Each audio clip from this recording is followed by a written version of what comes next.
എല്ലാവർക്കും സ്വാഗതം. മട്ടന്നൂർ നഗരസഭയുടെ നവീകരിച്ച ഓഫീസിന്റെ ഉദ്ഘാടനം ഇപ്പോൾ കഴിഞ്ഞിരിക്കുകയാണ്. അപ്പോൾ സ്വാഭാവികമായി ഉദ്ഘാടനം നിർവഹിച്ചത് നമ്മുടെ നഗരസഭയുടെ ആദ്യത്തെ ചെയർമാനായിട്ടുള്ള 1997 മുതൽ 2007 വരെ ചെയർമാനായിട്ടുള്ള KT ചന്ദ്രൻ മാസ്റ്ററാണ്.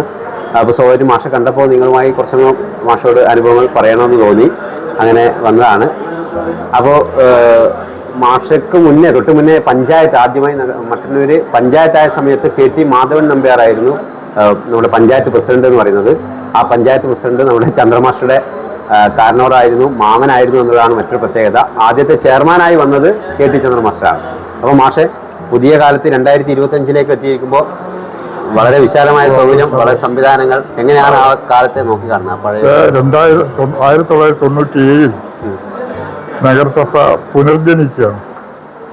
അതിനു മുമ്പിൽ 87 വന്ന നായനാർ മന്ത്രിസഭ മറ്റൊരു പഞ്ചായത്തിനെ മുനിസിപ്പാലിറ്റിയായിട്ട് ഉയർത്തി. 91 ഭരണമാറ്റം വന്നു, AK ആന്റണിയുടെ മന്ത്രിസഭ വന്നു. അതോടുകൂടി പഞ്ചായത്താക്കിയിട്ട് വീണ്ടും തരംതാക്കി.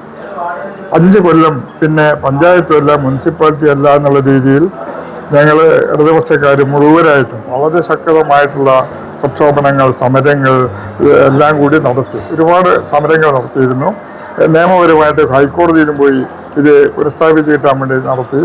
പക്ഷെ 5 കൊല്ലം കാലം ഒന്നും നടന്നില്ല. എല്ലാം ഒരുപാട് ഒരു 8-9 കേസ് എൻ്റെ പേരിൽ തന്നെ ഉണ്ടായിരുന്നു. 3 മാസമാണ് അതിൻ്റെ നേതാവ്.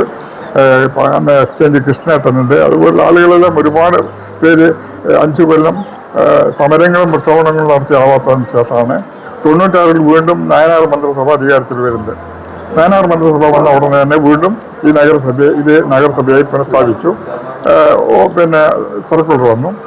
97 ആദ്യത്തെ തെരഞ്ഞെടുപ്പ് നടന്നു. അത് തെരഞ്ഞെടുപ്പ് നടന്നപ്പോൾ 28 വാർഡുകളായിരുന്നു. അതിനു മുമ്പ് പഞ്ചായത്തിൽ 12 വാർഡിൽ എല്ലാം കൂടി അന്നത്തെ ഡീലിമിറ്റേഷൻ കമ്മിറ്റി കൺവീനറുണ്ട്, പിന്നെ ഇലക്ഷൻ ഓഫീസർ തിരുവനന്തപുരത്ത്, അത് മണികണ്ഠൻ, അയാൾ വന്നിട്ടാണ് ഇവിടെ എല്ലാം ചെയ്ത് 12 വാർഡിനെ 28 വാർഡാക്കിയിട്ട് മാറ്റി. 28 വാർഡിൽ തെരഞ്ഞെടുപ്പ് നടന്നു. അതിന് മുമ്പിൽ ഞങ്ങൾ ഇടതുപക്ഷക്കാർ ഒരു ജാഥ നടത്തിയിരുന്നു ഈ പഞ്ചായത്തിൽ. പഞ്ചായത്തിൻ്റെ സ്ഥിതി എന്ന് പറഞ്ഞാൽ 5 കൊല്ലം ഒരു വികസന പ്രവർത്തനം ഒന്നും നടക്കുന്നില്ല. സകല റോഡുകളും കുണ്ടും കുഴിയായി കാട് പിടിച്ച് മൂടിക്കിടക്കാണ്, നടന്നു പോകാൻ കഴിയില്ല. ആകെ 3 റോഡുകളാണ് ഉപയോഗയോഗ്യം. അത് സർക്കാർ റോഡുകൾ, PWD റോഡുകൾ, ഈ മട്ടന്നൂര് തലശ്ശേരി റോഡ്, പിന്നെ ഇപ്പുറത്തെ ഇതിൻ്റെ റോഡ്, ഇങ്ങനെ 3 റോഡ് മാത്രമേ ഉള്ളൂ. ബാക്കി മുഴുവൻ കാട് പിടിച്ച് പഞ്ചായത്ത് റോഡെല്ലാം കാട് പിടിച്ച് കിടക്കാണ്. ഞങ്ങൾക്ക് ജീപ്പ് എടുത്തിട്ട് ഈ നഗരസഭയുടെ ഉള്ളിൽ നിന്ന് എല്ലാ വാർഡിലും പോകാൻ കഴിയുന്നില്ല.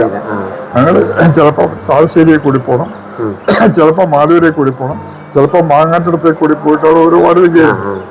ആ 12 വാർഡിലും നടന്നിട്ട് 900-ഓളം നിവേദനങ്ങൾ കിട്ടി. നിവേദനങ്ങളിൽ 800-ലധികം നിവേദനങ്ങൾ റോഡ് സംബന്ധിച്ച്, ഗതാഗത സൗകര്യം സംബന്ധിച്ച് ഒന്നുമില്ല. ഒരു വാഹനം എടുത്ത് പോകാൻ കഴിയാത്ത അവസ്ഥയാണ്.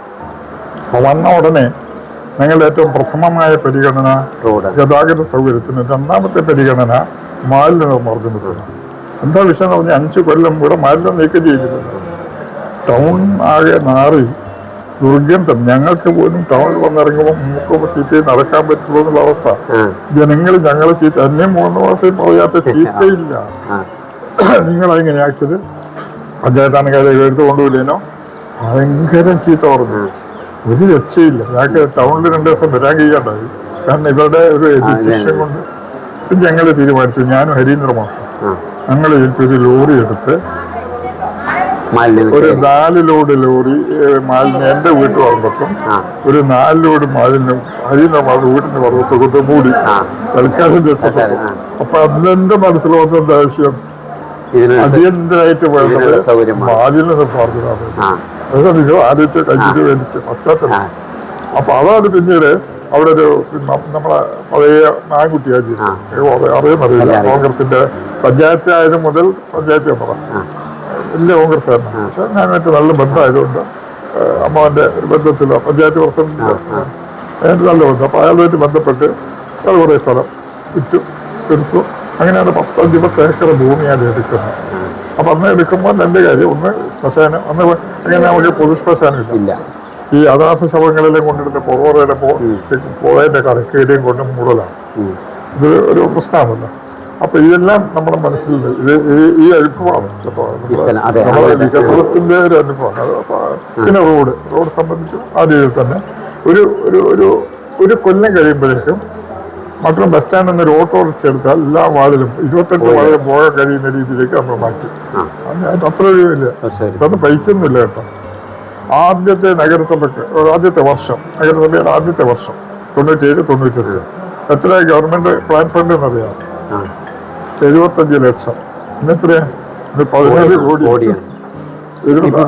പക്ഷേ നമ്മളിപ്പോ സ്വാഭാവികമായിട്ടും നമ്മള് ഇപ്പൊ 2025 എത്തുമ്പോൾ കൂടുതൽ സൗകര്യം, ഓഫീസേഴ്സിന് ഇരിക്കാൻ സൗകര്യം, ഓഫീസേഴ്സ് സ്റ്റാഫ് അധികം.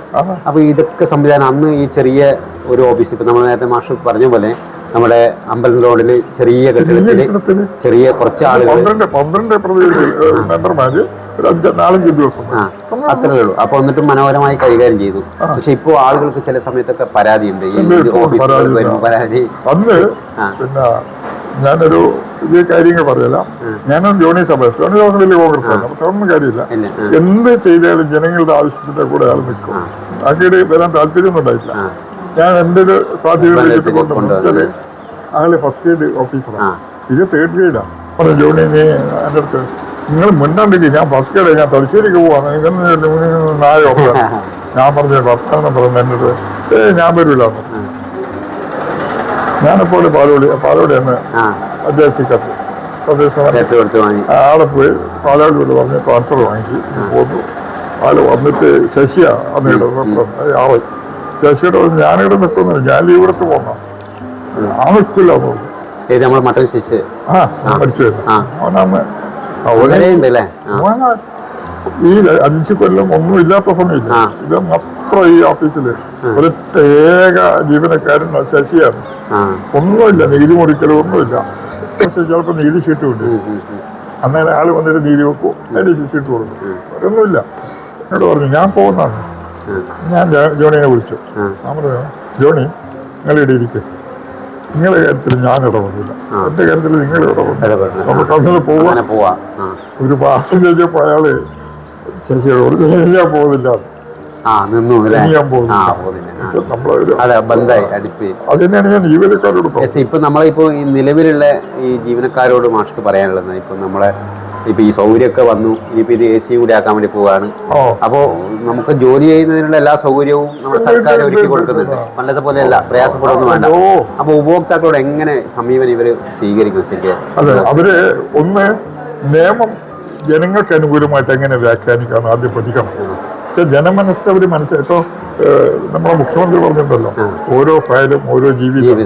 അത് ഇവരെ മനസ്സിലുണ്ടാവണം. ഏതൊരു ഫയൽ എടുക്കുമ്പോഴും മനസ്സിലുണ്ടാവുന്നത് ഇതൊരു ജീവിതമാണ്. ഇവരെങ്ങനെ സഹായിക്കാൻ പറ്റും? ഇതില്ലേ നമ്മളെ ഗവൺമെന്റ് ഓർഡർ എന്ന് പറയുന്നത് 3 പിന്നെ പാരഗ്രാഫ്. അത് പഠിച്ചാലേ നമുക്ക്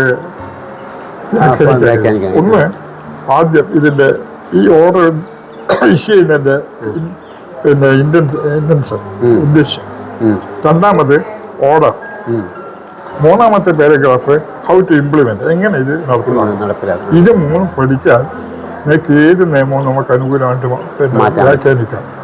എന്താ പക്ഷെ ഉദ്യോഗസ്ഥന്മാർ ചെയ്യുന്നെന്താ, അവര് തടിക്ക് കേടുവരാത്ത രീതിയിലേക്ക്.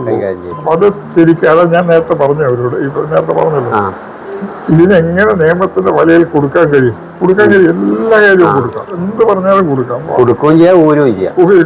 ജോണി സമസ്തം 9 കൊല്ലം എന്നെ കാണിച്ചു തന്നത് എങ്ങനെ ചെയ്യാം. ഉദ്യോഗസ്ഥന്മാർ ചെയ്യേണ്ടത് നിയമം വ്യാഖ്യാനിക്കുമ്പോൾ ജനങ്ങൾക്ക് എങ്ങനെ ഇത് സഹായിക്കാൻ പറ്റും. പിന്നെ ഗാന്ധിന്റെ വാചകവും കൂടുന്ന മനസ്സിലുണ്ടാവുന്നത്, ഗാന്ധി പറഞ്ഞെന്താ, നമ്മൾ എടുക്കുന്ന ഓരോ വികസന പ്രവർത്തനവും സമൂഹത്തിന്റെ ഏറ്റവും അടിത്തട്ടിൽ കിടക്കുന്നവർക്ക് എങ്ങനെ ഗുണപരമാകുമെന്ന് ആലോചിക്കണം. അതാണ് നമ്മൾ ചെയ്യുന്ന ഒരു സാധാരണക്കാരൻ എങ്ങനെ പിന്നെ പ്രയോജനപ്പെടുന്നു ആദ്യം ആലോചിക്കേണ്ടത്. അതിനെ എങ്ങനെ ആക്കാന്നുള്ളത് അത് നമ്മുടെ ജീവനക്കാർ പഠിച്ചിരിക്കണം. അപ്പോൾ അതാണ് സംഭവം. നമുക്ക് കൂടുതൽ സൗകര്യങ്ങൾ വരുന്നു, ഓഫീസുകളൊക്കെ നമുക്ക് ഏറ്റവും ആധുനിക സംവിധാനത്തോടെ വരുന്നുണ്ട്. ഓഫീസ് ഉദ്യോഗസ്ഥന്മാരും ഒരുപാട് മാറ്റം വന്നിട്ടുണ്ട് കേട്ടോ, ഒരുപാട് മാറ്റം വന്നിട്ടുണ്ട്. പണ്ടത്തെ പോലെ കടിച്ചു കയറുന്ന ഉദ്യോഗസ്ഥന്മാരുടെ പോയില്ല. എന്നാലും മാറ്റേണ്ടതുണ്ട്, ഒരുപാട് മാറ്റങ്ങൾ വരേണ്ടതുണ്ട് എന്നുള്ളതാണ്. ജനസേവന കേന്ദ്രം ഇപ്പം തുടരണം. കാരണം വെച്ചാൽ മറ്റെല്ലാ സൗകര്യങ്ങളുണ്ടെങ്കിലും ഒരു ജനറൽഷിപ്പും ഉണ്ട്, യെസ്, ഡിജിറ്റൽ സാക്ഷരത വരാത്ത ഒരു ജനറൽഷിപ്പും ഉണ്ട്. അപ്പൊ അവർക്ക് ഇത് അത്യാവശ്യം അവരുടെ യെസ്, അതാണ് സംഭവം. അപ്പോൾ കൂടുതൽ സൗകര്യങ്ങൾ വരുമ്പോൾ ഉദ്യോഗസ്ഥ വിഭാഗവും ചിന്തിക്കേണ്ട ഒരു കാര്യം എന്ന് വെച്ചാൽ നിങ്ങൾ ജനങ്ങൾക്ക് എങ്ങനെയൊക്കെ ആണ് ഉപകാരപ്പെടുന്ന രീതിയിലേക്ക് ഈ നിയമത്തെ അവർക്ക് ഉപകാരപ്പെടുന്ന രീതിയിലേക്ക് ആ നിയമനിർമ്മാണം നടത്താൻ നിങ്ങൾക്ക് സാധിക്കുമെന്നാണ് 10 വർഷം നഗരസഭ ചെയർമാനായിരുന്ന ചന്ദ്രൻ മാഷ് പറയുന്നത്. അപ്പോൾ ആ രീതിയിലുള്ള പ്രവർത്തനങ്ങൾ നടക്കേണ്ടതുണ്ട്. എന്നാൽ മാത്രമേ ഇത്തരം സൗകര്യങ്ങൾ ജനങ്ങൾക്ക് ഉപകാരപ്പെടൂ എന്നുള്ളതാണ് യാഥാർത്ഥ്യം. ആ സൗകര്യങ്ങളിലേക്ക് നമുക്ക് മുന്നോട്ട് പോകേണ്ടതുണ്ട്. അതിനുവേണ്ടിയാണ് ഈ 6ാമത് ഭരണസമിതിയിലേക്ക് എത്തുമ്പോൾ ഇത്രയും വിശാലമായ സൗകര്യങ്ങളൊക്കെ നിങ്ങൾക്ക് ഒരുക്കുന്നത്. ആ ഓർമ്മയും ബോധ്യവും നമ്മുടെ ഉദ്യോഗസ്ഥ വിഭാഗങ്ങൾക്ക് ഉണ്ടാവണമെന്ന് ഓർമ്മിക്കുകയാണ്. അപ്പോൾ വീണ്ടും മറ്റൊരിടത്ത് കണ്ടുമുട്ടാം. നമ്മുടെ ക്യാമറ ചെയ്യുന്നത് കൗൺസിലറായിട്ടുള്ള ശ്രീജേഷ് കായലൂരാണ്. വീണ്ടും മറ്റൊരിടത്ത് കാണാം. എല്ലാവർക്കും സ്നേഹം, നന്ദി.